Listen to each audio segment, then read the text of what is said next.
Nativia International, www.netivyahinternational.org. Shalom. The preparations for the Passover have started here in Israel, and I think in every Jewish community around the world. We're just less than 2 weeks from the Passover.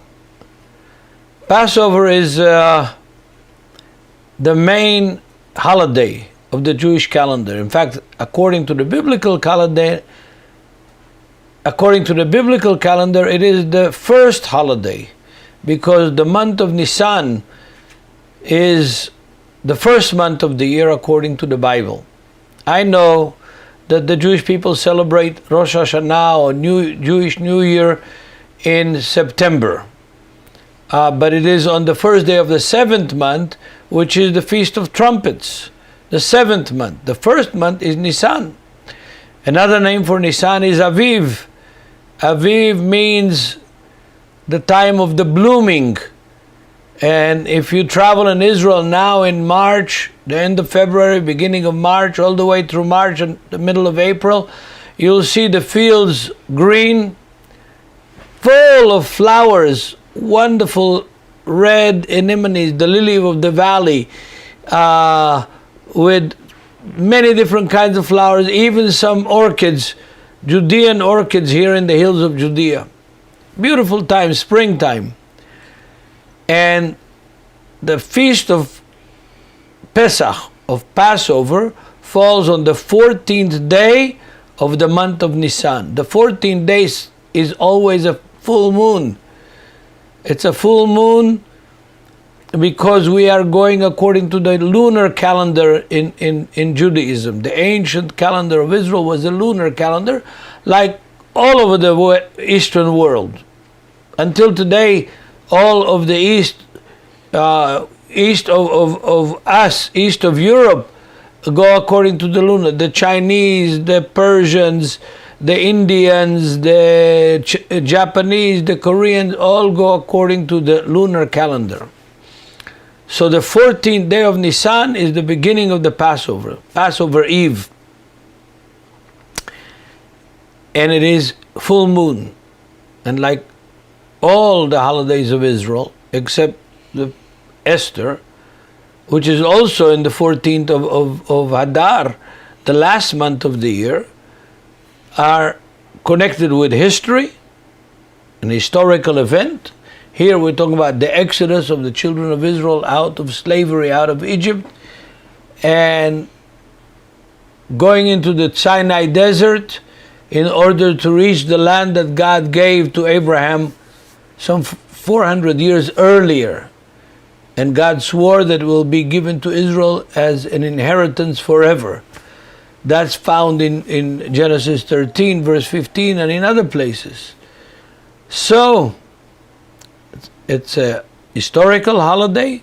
It is an agricultural holiday because immediately after the first day of Passover starts the early harvest, the first harvest of the fields over here, of grain, of barley and wheat.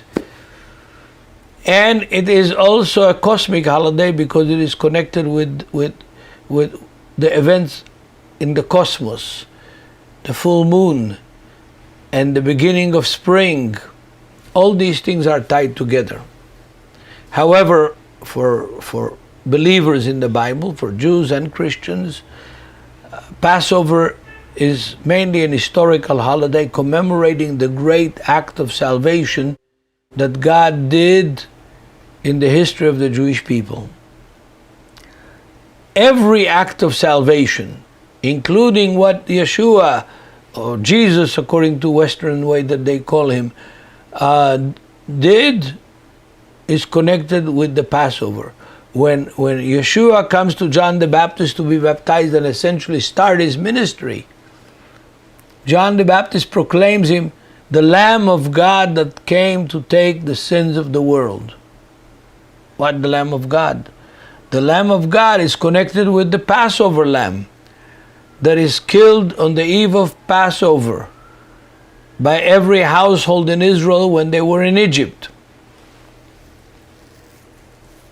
And Yeshua is called the Lamb of God in the beginning of his ministry, but also at the end of history in the book of Revelation, Yeshua is called the Lamb of God. So Passover is not only a Jewish holiday, it is a biblical holiday. It's a holiday that Yeshua and the apostles kept. It's a holiday that the Jewish people kept for thousands of years, commemorating the exodus from Egypt, the deliverance from slavery into freedom, from darkness into light, from oppression to the freedom of God's presence and revelation, as it happened in Mount Sinai. Just a short time, 50 days after they left Egypt, God revealed himself to the whole nation of Israel. 600 men able to do war between the age of 20 to 50, which means that if they had wives and children, we're talking 600,000 men between the age of 20 to 50. If we count that they had wives and children, we're talking about a huge crowd gathered at the bottom of Mount Sinai to receive the Torah, the revelation from God, the instructions from God of how to live and how to be godly and righteous people.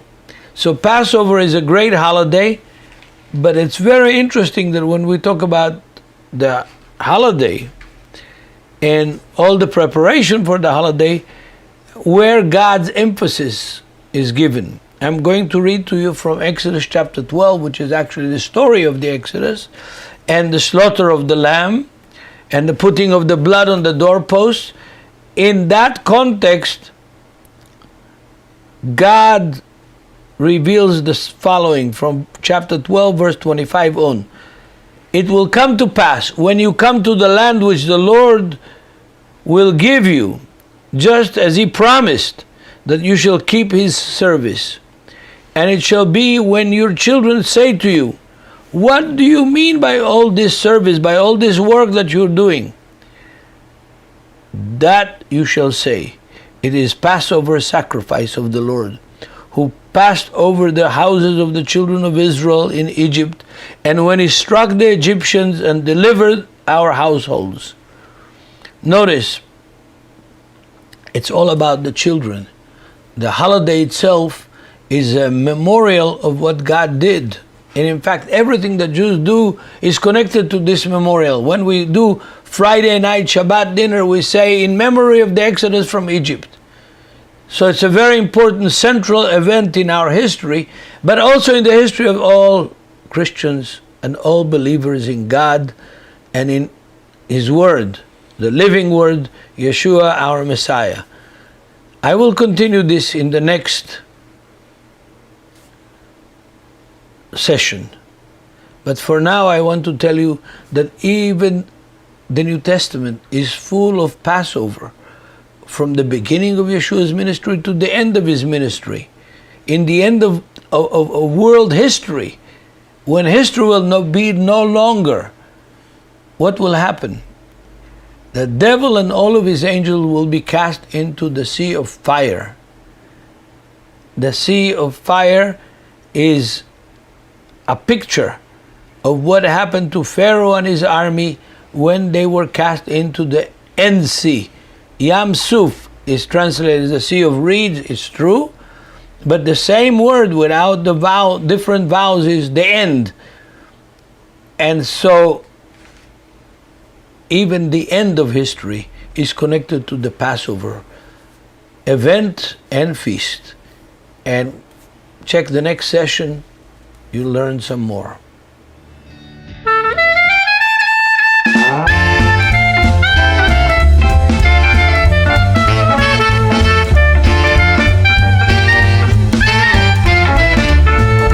Nativia International, www.netivyahinternational.org.